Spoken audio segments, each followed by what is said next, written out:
I was released a day early from the hospital. When I came home, I saw my husband and his lover.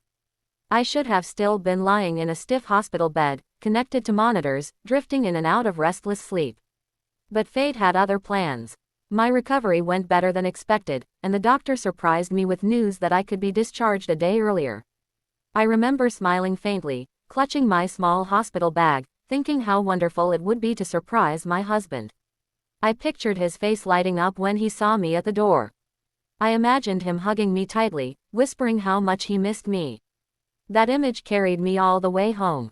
But the moment I pushed open the door, reality struck me like a cruel, merciless blow.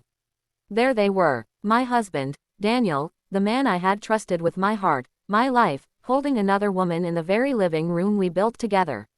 Their closeness was undeniable, their bodies too near, their whispers too tender.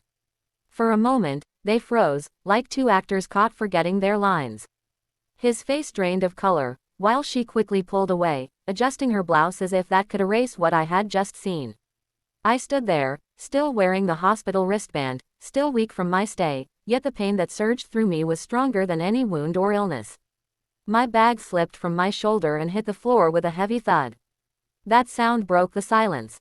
"Anna, you weren't supposed to be home yet," Daniel stammered. Those words, "you weren't supposed to be home yet," were sharper than a knife. They confirmed what I already knew. This wasn't a mistake. This wasn't a one-time lapse in judgment. This was planned, deliberate. He thought he had more time. I didn't scream. I didn't throw anything. My body wouldn't let me. Instead, I felt a strange calm wash over me, like my heart was retreating behind a wall just to survive. I looked at the woman, someone I recognized vaguely from Daniel's office, and she couldn't meet my eyes. Shame painted her face, but shame doesn't undo betrayal. I turned and walked to our bedroom, ignoring his pleas behind me. I needed space. I needed to breathe. Lying in the hospital, I had felt vulnerable, but being in that moment, betrayed, I realized vulnerability could take many shapes. I thought about the nights I had cried in pain, the mornings I woke up with fear, the days I longed for his hand just to feel safe. And where was he? With her. While I fought for my health, he was seeking comfort in another's arms. Daniel knocked on the door, his voice breaking. "Anna, please, let me explain." But explanations are for misunderstandings. And there was no misunderstanding here. That night, I didn't sleep. I sat by the window, staring at the dark street below, wondering how love could crumble so suddenly. But then I realized, it hadn't crumbled suddenly. The cracks had been there all along. The late nights at work, the distracted phone calls, the way he stopped asking how I was feeling. I had just been too hopeful, too trusting, too in love to see it. The next morning, I packed a suitcase. When he saw me with it, he broke down, falling to his knees, begging me to stay. He promised it was a mistake, swore he would change, cried until his face was blotchy and desperate. But betrayal has a weight that no apology can lift. I looked him straight in the eye and said, "I fought in the hospital to get better, to live, because I believed I had a reason to. But yesterday, when I came home, I realized the life I thought I was fighting for doesn't exist anymore. You destroyed it." And with that, I walked away.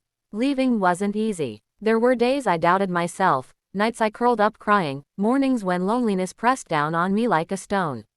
But slowly, I rebuilt.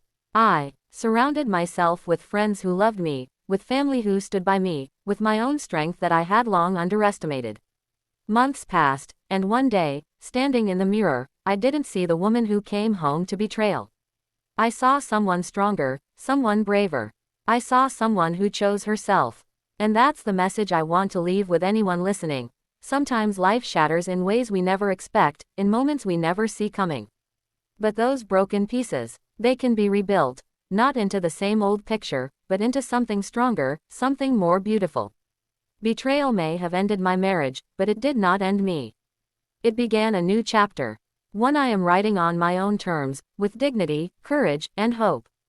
Because sometimes, walking away is not the end. It's the beginning.